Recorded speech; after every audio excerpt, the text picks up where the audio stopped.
En estos breves minutos me gustaría presentar algunos puntos que considero necesarios para comprender por qué la pandemia por COVID-19 afecta a las mujeres. Si bien estadísticas mundiales muestran un número similar de casos por contagio entre ambos sexos, lo cierto es que los efectos sociales y económicos derivados de la actual crisis sanitaria afectan sobre todo a las mujeres. En este sentido, instituciones, organismos, redes de derechos alertan sobre cómo empeoran las desigualdades de género existentes para las mujeres y niñas en el actual contexto. Situaciones de violencia, una mayor vulnerabilidad al virus, el 70% de la población en casi todo el mundo destinada a los sistemas de salud está conformada por mujeres, obstáculos en lo que respecta al mercado laboral, una sobrecarga de tiempo destinado a las labores domésticas y al cuidado, dificultades en el acceso a los servicios de salud sexual, reproductiva y no reproductiva son algunas de las problemáticas más comunes.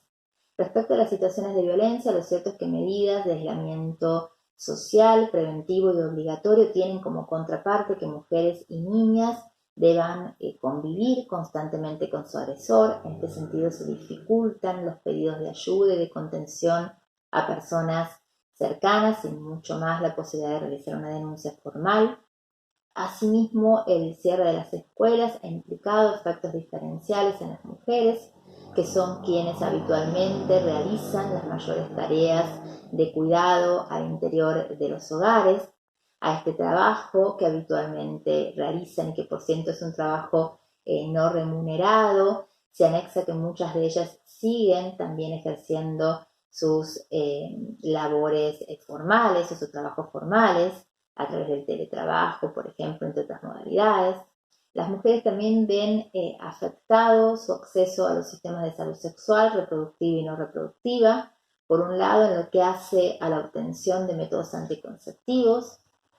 generalmente distribuidos de manera gratuita en hospitales y centros de salud y también con relación a la interrupción legal del embarazo. Por el otro lado, y en el caso específico de las mujeres embarazadas, todo lo que respecta a los controles prenatales y el poder recibir una atención médica de calidad.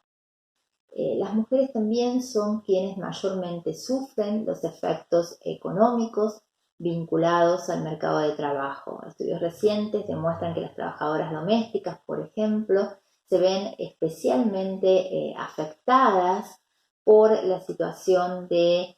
precariedad e informalidad laboral en la que se encuentran. A ello se añade que quienes dedican su trabajo al cuidado y la asistencia de personas están comprendidas en el régimen de excepcionalidad de las medidas dispuestas por el gobierno y en este sentido tienen que seguir concurriendo a sus lugares de trabajo. Finalmente, una de las poblaciones más afectadas en el actual contexto de pandemia por COVID-19 es el caso de las mujeres trans, no solo en lo alimentario, sino también en cuestiones como desalojos, la emergencia habitacional, situaciones de violencia al interior de sus hogares, de abusos y discriminación por las fuerzas de seguridad. Esto ha llevado a que la población trans, no solo en nuestro país, sino también en otros países, comience a organizarse, a visibilizar sus problemáticas y a exigir medidas y respuestas concretas por parte de los estados. ¿Qué hacer entonces ante esta situación de mayor vulnerabilidad de las mujeres en la actual crisis sanitaria? Bueno, por un lado, organismos e instituciones de derechos sostienen la necesidad de que las opiniones de las mujeres sean incluidas en la planificación y en las respuestas de Estado a la pandemia. También que se generen redes de contención comunitarias y locales para atender a situaciones de violencia de género, que se establezcan vías de acceso alternativas a métodos anticonceptivos y se generen protocolos de emergencia adaptados al contexto para la interrupción legal del embarazo, que se establezcan respuestas concretas respecto al trabajo informal y también que se dé respuestas a las demandas de la población trans. Ninguna de estas medidas es sencilla, ni en su diseño ni en su aplicación, pero visibilizar estas problemáticas es una forma de incitar a que se generen respuestas concretas, al mismo tiempo que nos invita a reflexionar sobre ellas tanto como sociedad como también como personas. La idea en estos breves minutos es invitar a la reflexión acerca de las implicancias y los impactos sociosanitarios que las políticas de aislamiento social preventivo y obligatorio y toda la serie de restricciones que tienen lugar en el sistema público de salud a raíz del escenario del fenómeno de la pandemia del COVID-19 tienen de manera directa respecto de las imposibilidades de continuar garantizando la prestación de los servicios de salud sexual y reproductiva. Estamos haciendo referencia a la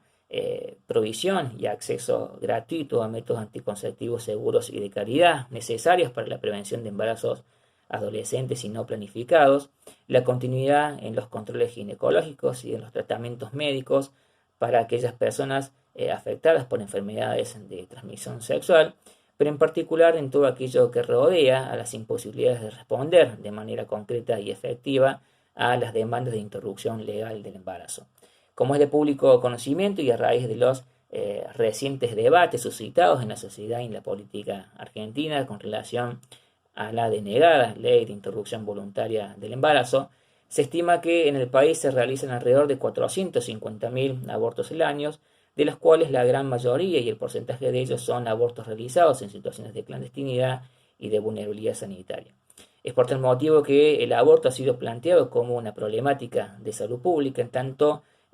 representa un riesgo para la salud y la vida de las mujeres, en particular para aquellas mujeres que se encuentran en situaciones de pobreza y de desigualdad estructural y que por cierto son propensas a sufrir daños y lesiones que son colaterales a la realización de abortos inducidos o practicados en situaciones y escenarios de insalubridad.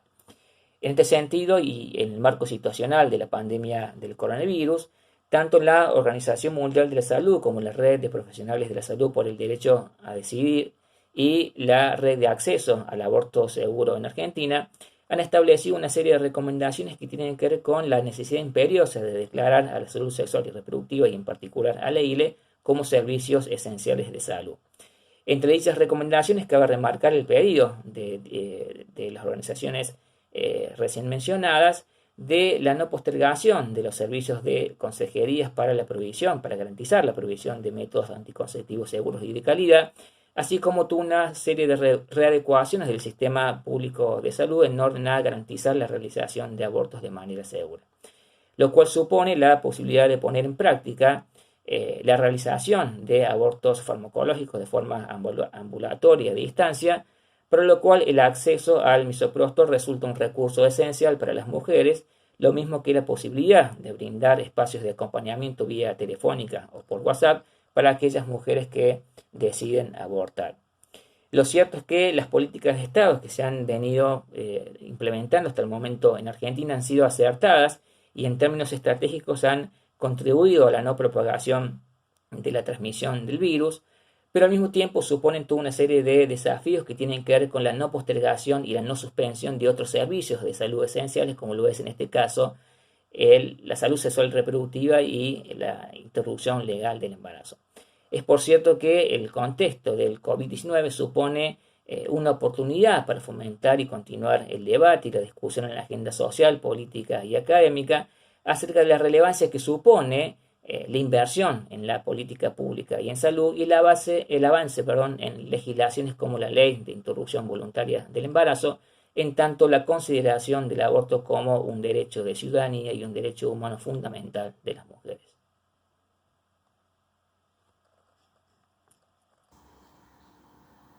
El aislamiento social, preventivo y obligatorio, dispuesto a partir de la pandemia del coronavirus, si bien es una medida necesaria para la conservación de la salud poblacional, es una medida que aumenta el riesgo para las mujeres que sufren violencia. Actualmente, el Estado, a partir de una medida de largo alcance, apunta a la conservación del cuerpo colectivo, pero en esa conservación del cuerpo colectivo hay algunos cuerpos que se encuentran exentos de la posibilidad de conservar su salud, tal como los cuerpos feminizados, para los cuales quedarse en casa puede tener graves consecuencias para su salud, para su vida y claramente afectaciones subjetivas importantes. Nuestra ley 26485, dispuesta en nuestro país a partir del año 2009, establece no solamente tipos de violencia, sino también ámbitos en los cuales se desarrolla la violencia. Por lo tanto, actualmente este confinamiento nos presenta el ámbito de la violencia doméstica como el ámbito casi exclusivo en el cual todas aquellas formas más implícitas y más invisibles, tales como la violencia sexual, la violencia psicológica, se pueden desarrollar en la medida en que el aislamiento no permite el acercamiento a algunas redes, el acercamiento a ámbitos escolares, ámbitos institucionales, donde muchas veces estos tipos de violencia suelen ser comunicados. Es por eso que además de estas formas visibles, estas formas explícitas y extremas, tales como el feminicidio y la cantidad de feminicidios que hubo desde la disposición de la cuarentena, tenemos que estar muy atentas para, dentro de las redes de comunicación que podamos establecer, poder detectar situaciones mucho más naturalizadas, tales como humillaciones en el hogar, ridiculización, violencia psicológica, chantajes emocionales, para las cuales entonces el aislamiento no debe significar silencio. Si bien hoy es necesario el distanciamiento social, que ese distanciamiento no significa callarnos, que podamos contar con información clara, precisa y con redes amistosas a partir de las cuales podamos comunicarnos de diferentes medios para sostenernos, alojar la escucha y claramente poder abordar estas situaciones, no solamente desde lo que tiene que ver con las denuncias que se puedan hacer en el sistema judicial, sino también el sostener, contener y poder salir de algunas situaciones y visibilizarlas a partir de la palabra, la escucha y el acompañamiento entre nosotras.